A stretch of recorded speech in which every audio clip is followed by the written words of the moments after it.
Oke, halo teman-teman semua. Kali ini saya akan membahas ketentuan perpajakan mengenai siapa yang wajib memiliki NPWP.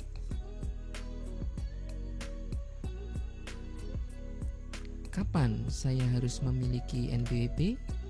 Apakah ketika saya diterima bekerja? Ataukah ketika saya membuka tabungan di bank? Ini jawabannya. Menurut ketentuan perpajakan di PMK 147 tahun 2017, yang wajib memiliki NPWP yang pertama itu adalah orang pribadi yang menjalankan usaha atau pekerjaan bebas. Contoh orang pribadi yang menjalankan usaha atau pekerjaan bebas adalah notaris, dokter yang praktek, konsultan pajak, orang yang mempunyai toko offline maupun online. Nah, itu contohnya. Menurut ketentuan, dia harus mendaftar NPWP paling lambat 1 bulan setelah usahanya atau pekerjaan bebasnya itu mulai dilakukan. Kemudian golongan yang kedua adalah orang pribadi yang tidak menjalankan usaha atau pekerjaan bebas. Golongan orang pribadi ini pada akhir bulan berikutnya harus mendaftar NPWP setelah penghasilannya pada suatu bulan yang disetahunkan telah melebihi PTKP. Contoh realnya adalah karyawan. Jadi karyawan itu tidak serta-merta wajib memiliki NPWP ketika dia mulai bekerja. Tetapi secara ketentuan baru wajib memiliki NPWP setelah penghasilannya dalam 1 bulan yang dikalikan 12 itu sudah melebihi PTKP. Nah, besaran PTKP itu kita bahas di sesi yang lain. Kemudian berikutnya orang pribadi yang mempunyai warisan yang belum terbagi. Itu harus mendaftarkan NPWP atas warisannya paling lambat akhir bulan berikutnya setelah yang bersangkutan meninggal dunia. Tentunya diajukan oleh ahli waris atau pelaksana wasiat. Ini untuk golongan orang pribadi ketentuan kapan mendaftar NPWP-nya. Next, untuk wajib pajak badan yang memiliki kewajiban sebagai pembayar pajak, apakah itu CV, PT, yayasan, firma, dan sebagainya, paling lambat mendaftar NPWP adalah 1 bulan setelah saat pendirian.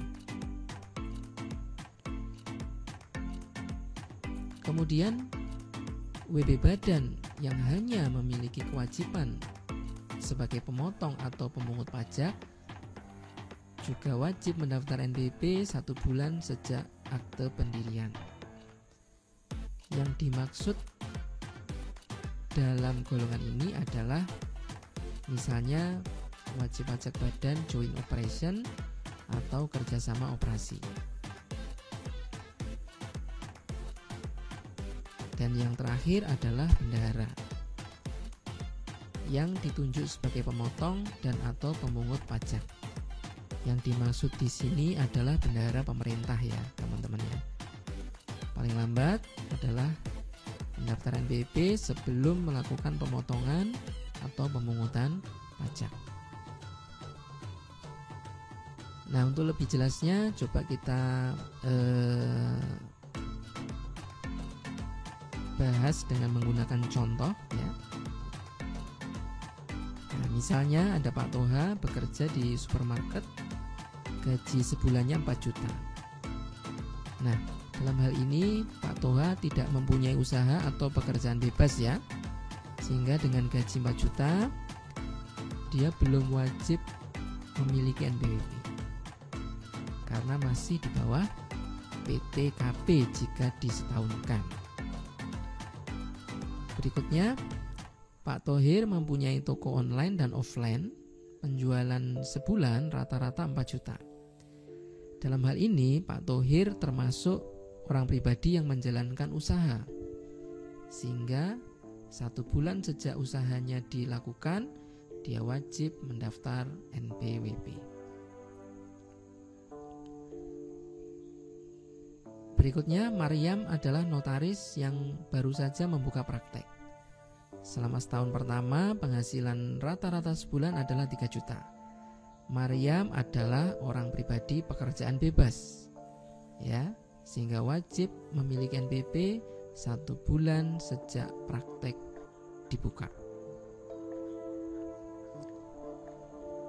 Berikutnya, Siti masih berusia 10 tahun, tapi dia sudah mempunyai channel YouTube, pendapatan sebulan rata-rata 5 juta. Dalam hal ini, Siti masih tergolong anak yang belum dewasa, sehingga yang wajib memiliki NPWP adalah orang tua Siti. Penghasilannya digabung dengan orang tuanya. Oke, saya kira itu. Dan saya juga mengingatkan kepada teman-teman semua bahwa NPWP adalah sarana administrasi perpajakan saja. Maksud dari pernyataan saya ini adalah bahwa kewajiban perpajakan itu tidak dimulai setelah seseorang memiliki NPWP, tetapi sejak terpenuhinya syarat subjektif dan objektif. Artinya, misalnya ada seseorang yang memiliki NPWP tanggal 25 Agustus 2021. Tidak berarti dia baru wajib membayar pajak mulai bulan Agustus 2021. Tidak seperti itu, ya. Ketika sebenarnya kewajiban subjektif dan objektifnya sudah terpenuhi sejak 2019, maka meskipun dia mempunyai NPWP di tahun 2021, dia tetap harus membayar pajak terutang untuk tahun 2019 maupun 2020 sebelum dia memiliki NPWP.